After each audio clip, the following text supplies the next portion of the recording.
Assalamualaikum warahmatullahi wabarakatuh.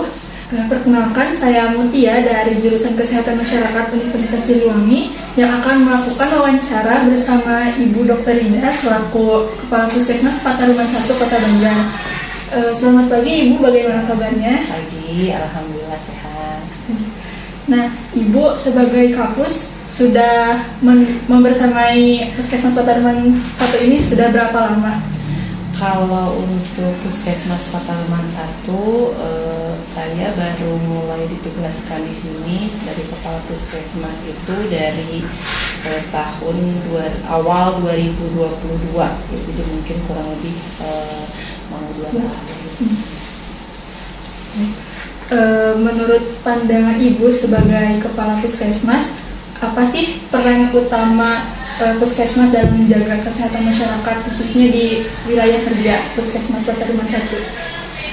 Kalau untuk peran Puskesmas sendiri sebetulnya itu sudah tertuang ya di dalam Permenkes nomor 43 tahun 2019 bahwa peran dan fungsi pokok Puskesmas sendiri itu diantaranya sebagai pusat pembangunan kesehatan masyarakat, kemudian juga sebagai penyelenggara pelayanan kesehatan baik secara unit pelayanan kesehatan perseorangan ataupun upaya kesehatan masyarakat secara terpadu dan menyeluruh di wilayah kerjanya gitu. Kemudian yang ketiga untuk melakukan membina peran serta masyarakat di wilayah kerjanya dalam rangka meningkatkan kemampuan hidup sehat mandiri. Sebetulnya sudah tertuang di sana sehingga Puskesmas Pataruman 1 sendiri ya mengikuti gitu ya ke arah peran dari Puskesmas sesuai dengan mandat dari Undang-Undang Kesehatan dan dari Permenkes juga. Kalau moto dari Puskesmas Pataruman 1 ini apa, dan mungkin boleh dijelaskan Ibu sedikit arti dari moto tersebut? Ya, sebetulnya setiap organisasi pasti punya moto ya. Memang moto itu hanya berupa simbol semboyan untuk merepresentatifkan nilai-nilai yang ada di dalam pelaksanaan kegiatan di organisasi itu, dan tentunya moto itu juga istilahnya untuk memotivasi dari organisasi sendiri dari Puskesmas. Kalau Pataruman 1 itu motonya sebetulnya karena sifatnya kita melayani ya, jadi punya motonya melayani dengan hati.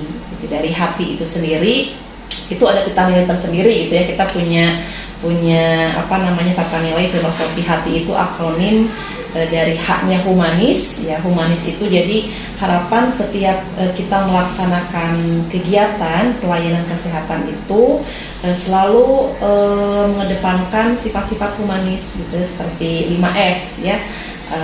Salam, senyum, sapa, sopan, santun, itu harapan kita sehingga bisa kita ditanamkan di nilai-nilai moto itu.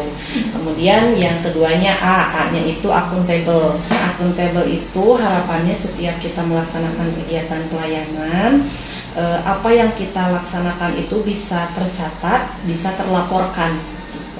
Kemudian T-nya itu transparan. Nah, artinya setiap apapun informasi, utamanya kesehatan, itu bisa tersampaikan gitu.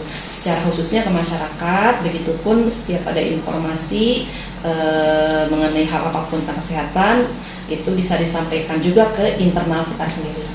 Kemudian I-nya itu integritas. Integritas itu tentunya ya apapun yang kita laksanakan, kegiatan di Puskesmas, tindakan, prosedur, pelayanan itu sesuai dengan prosedur yang memang setelah disepakati, sudah ditetapkan. Itu barangkali tata nilainya dari Puskesmas Pataruman 1. Baik, untuk selanjutnya masalah kesehatan yang paling tinggi gitu Ibu, yang paling sering ditemui di Puskesmas Pataruman 1 ini apa aja?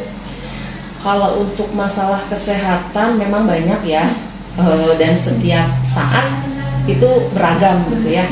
Tapi memang kita juga punya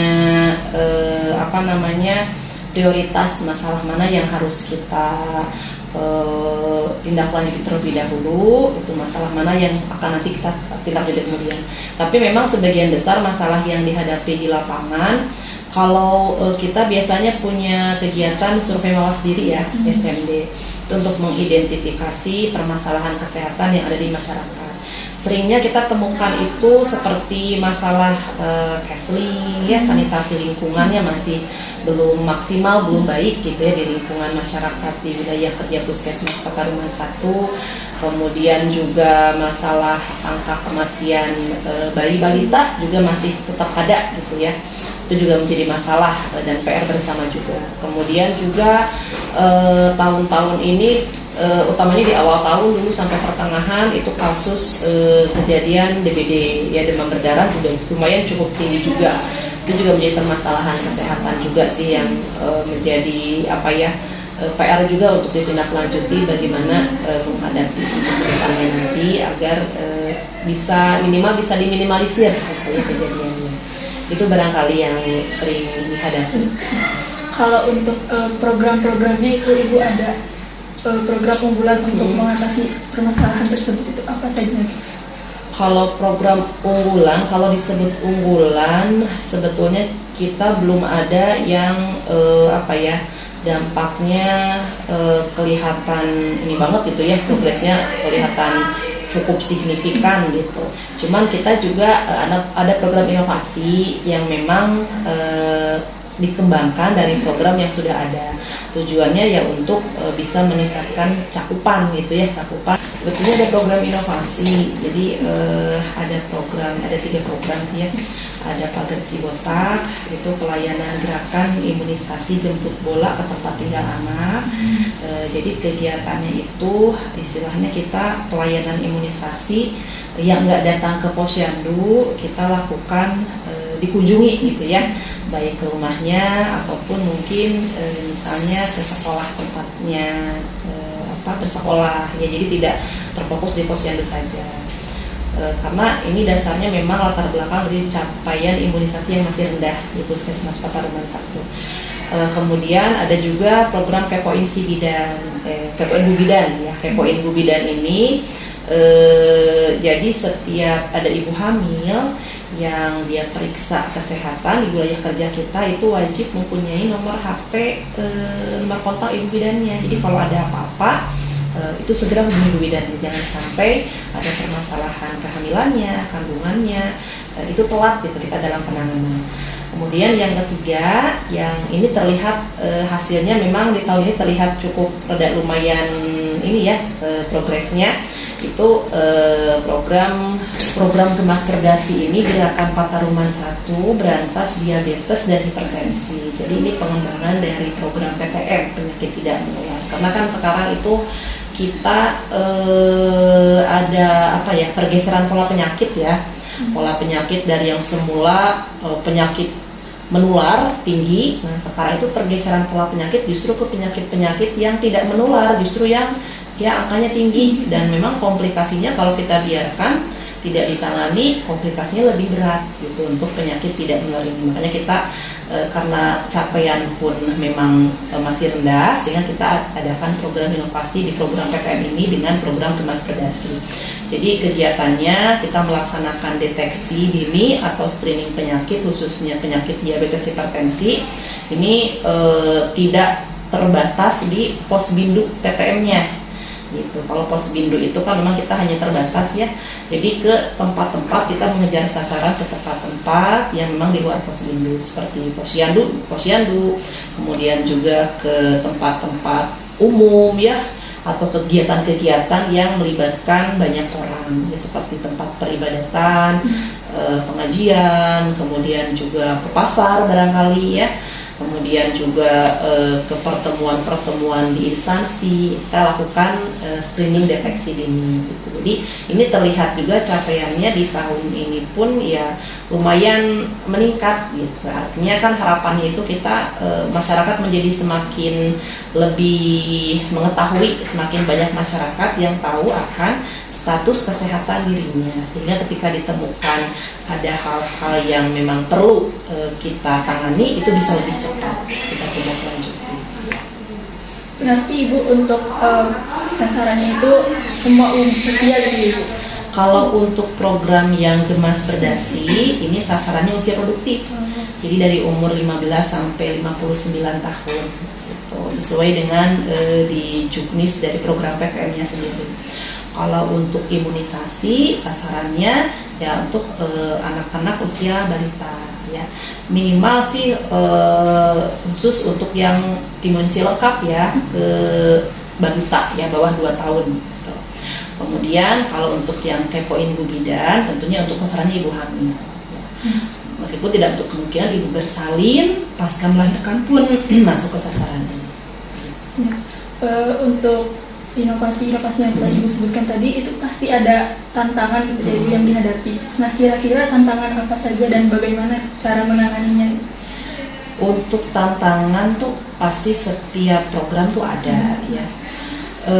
Tantangan itu bisa berasal dari eksternal sasarannya sendiri, bisa berasal juga dari internal, dari mungkin SDM-nya sendiri. Kalau dari segi internal sendiri, tantangannya ya SDM-nya terbatas. Gitu. Pasti kemungkinan beberapa paskes, juga utamanya puskesmas, itu dengan segala programnya, tapi jumlah SDM-nya terbatas. Ya, jadi itu tantangan pertama dari yang internal. Sementara di puskesmas ini sebetulnya isinya kan nakes semua ya, adapun itu di luar nakes yang mungkin untuk tugas-tugas yang di luar fungsional nakesnya, tapi kebanyakan itu memang nakes yang mempunyai tugas tambahannya istilahnya di luar fungsional nakesnya sendiri ya. Misalnya kayak di sini banyak yang bidan tapi merangkap bendahara ya. Ada yang mungkin perawat, tetapi ketika kita harus menuju kita tidak punya supir ambulan merangkap gitu sebagai supir ambulan. Nah, jadi tantangan dari internal pertama itu masih terbatas di SDM ya. Kemudian juga tidak menutup kemungkinan dari segi alkesnya juga kita masih belum banyak yang belum lengkap ya, alat kesehatan. Di situ memang kita selalu pengajuan di tiap tahunnya untuk alkes yang masih kurang kita pengajuan, tapi ada beberapa yang ketika datang itu tidak sesuai dengan yang kita ajukan. Tapi memang kebanyakan sih sesuai dengan pengajuan. Hanya ada beberapa kecil lah ya yang alkesnya memang kita belum lengkap. Kemudian kalau dari sisi eksternalnya, dari sasaran sendiri, banyak ya tantangannya dari sosioekonomi, yang memang kalau sosial ekonomi kan kita juga tidak bisa mengintervensi lebih lanjut ya. Kemudian tantangan dari masyarakatnya sendiri terkait pemahaman masyarakat terhadap arti pentingnya kesehatan ya, karena belum tentu masyarakat itu tahu tapi pasti melakukan gitu ya. Itu tantangan yang paling besar. Jadi meskipun kita selalu mengedukasi masyarakat terkait informasi kesehatan, tentunya PHBS ya, utamanya PHBS selalu kita gembor-gemborkan, tapi masih banyak beberapa masyarakat yang memang belum memahami arti pentingnya dari hidup sehat gitu. Sebetulnya kalau memahami itu semua dan menerapkan dalam kehidupan sehari-hari, insya Allah kasus-kasus penyakit itu sebetulnya bisa diminimalisir. Tantangan yang besar itu sebetulnya lebih ke arah mengedukasi masyarakat agar paham dan bisa menerapkan perilaku hidup bersehatnya dalam kehidupan sehari-hari. Itu tugas-tugas yang paling besar mungkin ya. Kalau semisal bekerja sama dengan lintas sektor itu, apakah ada itu Ibu di sini? Ya, kalau lintas sektor tentu ya, karena kita tanpa kerjasama lintas sektor, beberapa program tentu tidak bisa terselesaikan, tidak bisa dilaksanakan dengan maksimal ya. Karena sebetulnya masalah-masalah kesehatan itu bukan tanggung jawab atau pekerjaannya dinas kesehatan ataupun puskesmas sendiri, tapi perlu kerjasama dari lintas sektor juga, utamanya yang memang melibatkan atau mengkoordinasikan banyak hal ya, terkait sosial ekonomi. Mungkin secara kesehatannya kita tangani, tapi faktor lain seperti sosial ekonominya, lingkungannya, itu kita perlu kerjasama dengan lintas sektor. Dan alhamdulillah untuk Pataruman 1 selama ini selalu melibatkan lintas sektor dalam pelaksanaan kegiatan kita. selalu bersinergi lah ya, baik itu kegiatan ke luar gedung ataupun di dalam gedung sendiri. Dan setiap 3 bulan sekali kita juga melaksanakan rapat koordinasi dengan lintas sektor ya, terkait masalah kesehatan yang kita hadapi di wilayah kerja Puskesmas Pataruman 1. Namanya dengan Lokakarya Mini, setiap 3 bulan ya, 3 bulan sekali. Oke, baik Ibu. Mungkin untuk pertanyaan terakhir Ibu, rencana atau harapan Puskesmas ke depannya dalam meningkatkan kesehatan masyarakat itu seperti apa itu Ibu? Harapan Puskesmas tentunya berawal dari tantangan ya. Pertama mungkin untuk SDM kedepannya bisa dimaksimalkan ya, bisa maksimal. Kemudian juga alkes, sarpras juga bisa lebih memadai kembali. Dan yang terakhir yang paling penting sebetulnya harapan Puskesmas adalah masyarakat bisa dengan mudah gitu mendapatkan pelayanan. Jadi akses pelayanan masyarakat itu mudah gitu ya untuk kesehatan. Jadi masyarakat bisa lebih mudah memanfaatkan atau mengakses kesehatan, sehingga tidak hanya orang yang sakit aja yang datang ke Puskesmas gitu, tapi orang yang sehat pun tentunya dengan tujuan untuk mendapatkan informasi atau edukasi kesehatan atau deteksi dini, screening kesehatan itu bisa lebih banyak datang ke Puskesmas. Karena sebetulnya Puskesmas sendiri tugasnya itu lebih banyak di promotif preventif, lebih banyak di pencegahan dibanding ketika pengobatan, dibanding kuratif. Itu harapannya sebetulnya sih lebih ke arah masyarakat bisa lebih mudah memanfaatkan pelayanan kesehatan gitu ya, khususnya ke arah promotif preventif. Baik, sesi wawancara hari ini telah selesai. Saya ucapkan terima kasih kepada Ibu Kapus yang telah meluangkan waktunya untuk saya wawancarai. Semoga informasi yang telah Ibu berikan dapat bermanfaat kepada para penonton semua. Baiklah, saya akhiri. Wassalamualaikum warahmatullahi wabarakatuh. Waalaikumsalam.